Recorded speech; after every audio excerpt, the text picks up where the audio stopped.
මේ මොකද? අද නම් ඔයා ගොඩක් ලස්සන. කෙනෙකුනම ලස්සන ඉන්නතේ යන්නේ. ඔයාටනේ ආඩම්බර. මට ආඩම්බර කෙරේදත් මට ආඩම්බර කන්නම් ඔයා අඩුවන්න තු දානවනේ කොහොමද සංසල. ඒක නෙවෙයි. කොමුද වෙච්ච ලස්සන.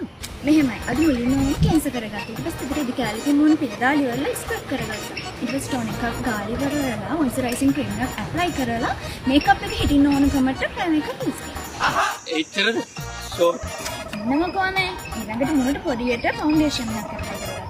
පිස්සුද ගෑණි මූණුට පවුන්ඩේෂන් හදාගත්තේ විජේ බාස් දැක්කොත් මූණුට පිටි අතර නම් ගින් හොදන් එනවා. ඔකට පවුන්ඩේෂන් පේන්න බෑ. ඒව නෙමෙයි අනේ මේ මේකප් කරද්දි දාන එක. ආගන්නකො ඊළඟට වලවල් ටිකයි කැලරි ටිකයි ෂේප් කරගන්න ඕනසලා කන්සීල් එකක් ඉවර වෙලා පවුඩර් එකක් ඇප්ලයි කරලා ඉවර වෙලා මූණ හැඩයි නාය හැඩයි ලස්සනට හදා ගන්න ඕන නිසා බ්‍රෙන්ස් කරලා ඉවර කම්පියුටර් එකටම ප්‍රෙෂර් කරලා ඉවරලා නිකටයි නායයි කිපල පේන්න ඕන නිසා හයිලයිට් කරගත්තා.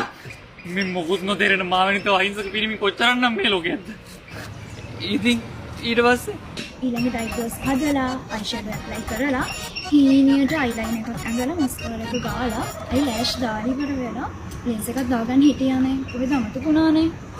මට සිරියනෝ කොල්ලට සොරි වෙනවා. ඔය ඇස් දෙකට පෙම් කිරුවේ මන් රත්තරන් කිව්වට ඔය ඇස් දෙකට ඔය තරම් දේවල් කරලා තියෙන්නේ කියලා දන්නේ අදනේ. අහන්න ඉන්නකෝනේ. ඊට පස්සේ ලිප්ස් ලයින් ඇඳලා ලිප්ස්ටික් දෙකක් මික්ස් කරලා ගියා. ටිප් එක සෙට් උනේ නෑ යන්නේ.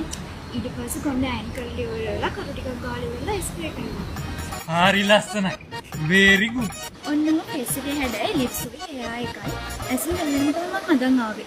අද ඔයත් ලස්සනයිනේ. ඔය මොනවද කරන් ආවේ? සබන් ගාලා මූණ සෝදගෙන ආවේ.